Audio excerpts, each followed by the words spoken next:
The next speaker is Qafarova from Azerbaijan. Excellencies, dear participants, ladies and gentlemen. On behalf of the Parliament of the Republic of Azerbaijan, I greet you all as a general debate of the 146th Assembly of the Interparliamentary Union. Today's global challenges underline the utmost importance of the theme of our discussions. Dear participants, because our world is still interconnected and complex, the issue of peaceful coexistence and inclusive societies cannot be regarded as a mere domestic social process. They have long surpassed this substance and have become an important factor globally.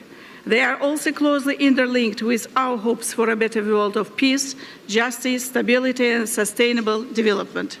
Ladies and gentlemen, in the past, we have witnessed rejection of the ideas of multiculturalism and description of it as a failure by some political leaders. And what we have today, the rise of radicalism, xenophobia, racism, Islamophobia, discrimination and hatred. The world has become more divided, less tolerant and peaceful. It shows that those political leaders who rejected multiculturalism were wrong. But what should we do to overcome intolerance, achieve peaceful coexistence and inclusive societies? First and foremost, accept diversity as an enriching factor rather than a divisive one. Provide equal rights and equal opportunities to all without any discrimination. Promote dialogue between the members of different cultures, ethnicities, and religions. These are basic preconditions for democratic, just, and peaceful societies. Ladies and gentlemen, I would like to share with you the experience of my country, Azerbaijan. Today, Azerbaijan is regarded as one of the world centers of intercultural and interreligious dialogue, multiculturalism. Looking at the factors underpinning this achievement, it should be noted that our society is guided by the moral values that have been formed throughout the centuries. Located at the crossroads of East and West in the South Caucasus region, Azerbaijan has been home to various ethnic and religious groups that have coexisted together in dignity, peace, and friendship. Cultural diversity is our strength, not a weakness.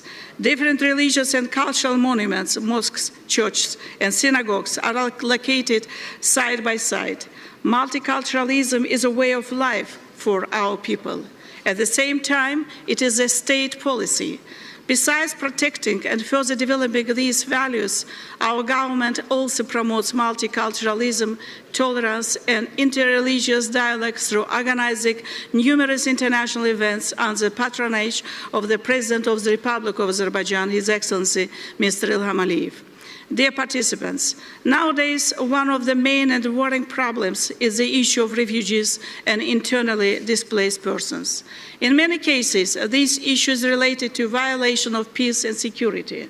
Thus, my country, Azerbaijan, witnessed it 30 years ago, when 20% of its internationally recognized territories became under occupation by our neighbor Armenia. As a result of ethnic cleansing and occupation policy of Armenia, more than 1 million Azerbaijanis became internally displaced persons from the occupied territories and refugees from Armenia. During the years of occupation, Armenia razed to the ground all our cities and villages, vandalized all historical, cultural, and religious sites of Azerbaijan. As in the occupied territories, Armenia also destroyed all historical and religious monuments of the Western Azerbaijanis who lived in present-day Armenia for centuries. This is a clear demonstration of intolerance and hatred by mono-ethnic state of Armenia. Despite the years of occupation, it is Azerbaijan that has initiated a peace agenda and normalization of relations between Azerbaijan and Armenia, right after liberating its territories in 2020. This agenda is based on 5 principles of international law. However, Armenia, along with misleading international community with false information, still does not fulfill its undertaken obligations and continues illegal transportation of weapons, military personnel, and landmines to the territory of Azerbaijan. We have witnessed yet another manifestation of such falsification and misleading by Armenian representatives in the framework of this very assembly. Ladies and gentlemen, I regret that the first statement in this assembly on such an important topic as peaceful coexistence and inclusive societies was delivered by a representative of a country that is one of the most mono-ethnic countries around the globe, well known with its aggressive, discriminatory and intolerance policy. Armenian speaker enumerated national minorities living in his country and so-called rights granted to them. Quite surprisingly, he has not mentioned about multi-phased forceful expulsion of Azerbaijanis from his country, where they had been living for ages, the last phase of which resulted in more than 300,000 Azerbaijanis expelled from Armenia in late 1980s. They have the right to return, which is enshrined in the Universal Declaration of Human Rights and other international law treaties. Armenia should enable the safe and dignified return of ethnic Azerbaijanis to their homes and the realization of their collective and individual rights after their return. Armenian representatives shamelessly claimed that his country has no territorial claims against any other country. However, as I mentioned earlier, besides holding the significant part of Azerbaijan under occupation for about 30 years, Armenia continues to keep its armed formation in the internationally recognized territories of Azerbaijan in breach of trilateral statement of 10 November 2020. Armenian delegate did not shy away from purposefully mentioning false and fictitious figures concerning the number of Armenian residents of the Karabakh region of Azerbaijan. Azerbaijani leadership has repeatedly stated that all 25,000 citizens of Azerbaijan of Armenian origin will enjoy equal rights as our citizens. Well-known multicultural and tolerant policy and traditions of Azerbaijan is an inspiration to be confident on this.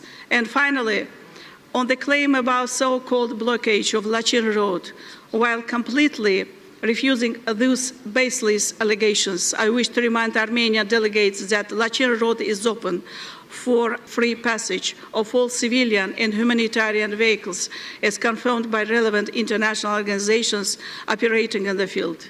Ladies and gentlemen, Azerbaijan is committed to implementing its obligations and at the same time ensuring the rights of its citizens are realized and legitimate demands are fulfilled. Thank you for your attention.